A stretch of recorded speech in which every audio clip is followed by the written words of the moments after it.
नमस्कार मित्रों, अतुल आश्रम में आपका स्वागत है। हम बचपन से स्कूलों में जब जाते थे या कई बार किसी संस्थान में, तो एक प्रार्थना सुनते थे और हम लोग करते भी थे। वह शक्ति हमें दो दया निधे, कर्तव्य मार्ग पर डट जावें। ये वह शक्ति हमें दो कि हम कर्तव्य के मार्ग पर डट जाएं, जिसका जो कर्तव्य है।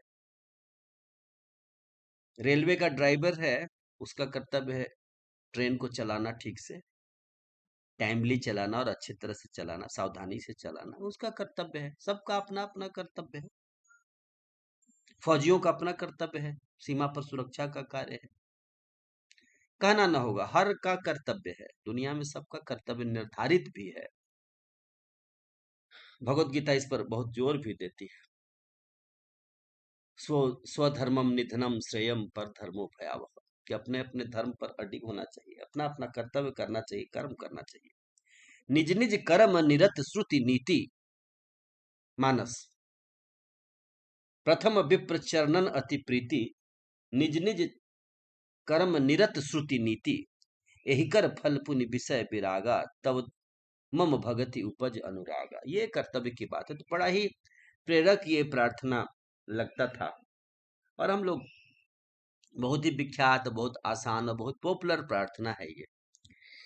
लेकिन और हमने देखा भी, हमारे आसपास जो लोग थे उनको हमने देखा कर्तव्य पथ पर, कैसे कर्तव्य पथ पर लोग होते हैं। तो मेरे आसपास, मैं किसान के परिवार से हूँ, तो या तो लोग किसानी करते थे या दूसरे शब्दों में बड़ा पॉपुलर शब्द है गुरुजी होना।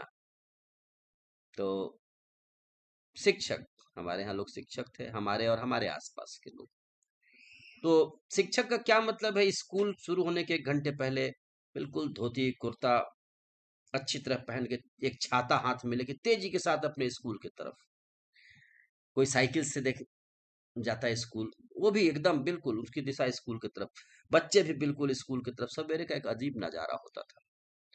धुली हुई धोती कपड़े, हमारे टीचर भी ऐसे ही थे, आयरन किए हुए धोती कुर्ता पहन करके स्कूल में। फिर प्रार्थना होता फील्ड में, बेल के पेड़ के नीचे, गर्मियों में छाया में। और प्रार्थना के बाद हम सब अपने अपने क्लास में जाते। और उन शिक्षकों का दिया हुआ ज्ञान, चाहे ग्रामर हो, गणित हो, विज्ञान हो, 72 थ्योरम्स थे, वो सब थ्योरम उन्होंने पढ़ा रखा था इतनी अच्छी तरह से कि संसार में कहीं भी जाने पर कोई दिक्कत नहीं होती थी, न होती है। ये ज्ञान था। किसान सूर्योदय के पूर्व ही अपने जानवरों को, बैलों को निकाल करके उनको खिलाता पिलाता और उनको फिर काम पर ले जाना होता। मैंने गन्ने की पेराई देखी है, सवेरे जाना पड़ता लेकर के। कोई काम में चूक नहीं, सब कोई अपने अपने काम में चुस्त है। कल क्या करना है ये रात में निर्णय हो जाता। चौकी पर बैठ के लोग निर्णय कर लेते कि कल क्या क्या करना है, क्या नहीं करना है। लेकिन अपने अपने काम के प्रति लोगों की आस्था, लोगों की श्रद्धा देखिए। अगर किसी को सिंचाई करनी है, तो सारा दिन जाकर के उस कुएं पर वो चलाता, लाठा कूड़ी चलाता, कोई करिंग चलाता। लेकिन अपने अपने काम में सब अडिग अडिग, धूप की परवाह नहीं करते लोग।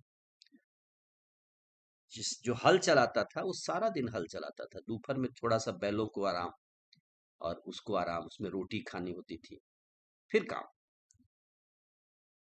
तो ये समाज है, और ये समाज देखो, और ये हमारा आदर्श रहा। भगवत गीता भी इस बात पर बहुत जोर देती थी कि ऐसा समाज हमारा होना चाहिए। फिर क्या हुआ कि लोगों ने इसको थोड़ा बदला, और एक आया concept smart work. Hard work नहीं, smart work. What is smart work? तो स्मार्ट वर्क बन गया नो वर्क। तो वह शक्ति हमें दो दया निधे को लोगों ने कर दिया कि वह पहुंच हमें दो दया निधे, ऐसी पहुंच दे दो कि कर्तव्य मार्ग से हट जाए, कर्तव्य न करना पड़े, और बेनिफिट हम पूरा लेते जाए। तो कर्तव्य से हट करके फायदा लेना, ये वृत्ति आ गई। और समाज हनुमान कैंप से निकल गया और कालनेमी के कैंप में जाकर के बैठ गया। कालनेमी का कैंप बड़ा होता गया। हालांकि मानस में जैसे है कि कालनेमी ने भी तिलक लगा रखा था, कमंडल है, माला है, मतलब पूरा है, सब कुछ व्यवस्था है। लेकिन जिस समाज में रह रहे हैं, जिस देश में रह रहे हैं, जिस मिट्टी में हैं, उसी को खोखला करना, बड़ा अच्छा एक फ्रेज है, जिस पत्तल में खाना उसमें छेद करना, ये शुरू हो गया और इसको माना गया कि ये स्मार्टनेस है, न करके खा लो। और प्रत्यक्ष रूप से यदि जेब काटने का काम न भी किया गया तो भी ये जेब काटने जैसा काम हुआ। और इस पर किसी ने कुछ कहा नहीं, कोई कुछ नहीं कहता इस पर। अगर इस तरह से भी पैसे आ जाते हो और साधु महात्मा महामंडलेश्वर के चरणों में पैसे रखे जा रहे हो, तो वो भी नहीं कहते कि जिस यजमान के यहाँ मैं आया हूँ उसकी आजीविका शुद्ध है कि नहीं, इस पर वो कोई विचार नहीं, बोल ही नहीं सकते, क्योंकि उनको उससे बेनिफिट लेना है। जजमान गाड़ी दे रहे हैं, जजमान ये कर रहे हैं, लाखों रुपए जजमान से लेने हैं, तो कोई इस बात को कुछ कहता नहीं। हालांकि सब जानते हैं कि जो आगमन है वह शुद्ध नहीं है धन का, और ऐसे समाज होता जाता है खोखला। मैं कहीं पढ़ रहा था कि कोई ध्यान करता था, ब्रह्म ज्योति का ध्यान करता था, कोई महात्मा थे। एक दिन ध्यान कर रहे थे तो ध्यान में एक लाल वस्त्र में लिपटी हुई एक लड़की दिखाई दी, एक कन्या दिखाई दी, और जो वर्षों से ध्यान में जो दिखते थे वो नहीं दिखाई दे रहा था। फिर पता चला कि ये क्या है। वो रोने बिलाप करने लगे। फिर अपने गुरु वगैरह के पास उन्होंने बोला कि अपने पूरा जीवन बताओ क्या किया है। तब उन्होंने कहा कि कुछ तो गलत नहीं किया है, कहीं कुछ, हाँ एक भंडारे में मैं गया था, पता लगाओ भंडारे में क्या था। पता चला कि भंडारे में किसी ने कहीं से पैसे कोई कमाया था, किसी ने अपने पुत्री को बेच दिया था, और उस पैसे का एक बहुत बड़ा हिस्से से उसने हरिद्वार में भंडारा करा दिया। तो अगर वह आम जिसको हम कहते हैं आमदनी का जो आय का स्रोत यदि शुद्ध नहीं है, तो उससे जो अन्न लिया जा रहा है या उससे जो मन बन रहा है, उस वो मन सात्विक कैसे हो सकता है। या इस तरह के बेटे का बाप विरोध नहीं करता, इस तरह के बाप का बेटा विरोध नहीं करता, या कुछ कहता भी कोई नहीं, भाई भाई को कुछ नहीं कहता, जो कहेगा वो विभीषण हो जाएगा। अस कही किन्हीं चरण प्रहारा, अनुज गहे पग बारहि भारा, तुम पितु सरिस भले मोहि मारा। ये तो विभीषण जैसा ही भाई हो सकता है जो कह सकता है कि राम भजे हितनाथ तुम्हारा। अपने कर्तव्य पर जाओ, अपने ड्यूटी पर जाओ। पति को पत्नी नहीं कह सकती, पत्नी को पति नहीं कह सकता, भाई को भाई नहीं कह सकता, तो फिर ये समाज क्या है। सब भयभीत हैं, क्यों, कौन कहे, क्या जरूरत है। ठीक है, सब चुप हैं। साधु चुप, महात्मा चुप, महामंडलेश्वर चुप, गुरु चुप, शिष्य चुप, भाई चुप, बाप चुप, सब चुप हैं। चल रहा है, आनंद से चल रहा है, और अशुद्ध आय होता जाता है। तो कर्तव्य मार्ग, वो प्रार्थना जब जब मैं पढ़ता हूँ, मुझे एक अद्भुत सी बात मेरे मन में आती है कि जहां डट जाए था वहां आ गया हट जाए। और बच्चे तो यही प्रार्थना करते, स्कूलों में यही प्रार्थना थी।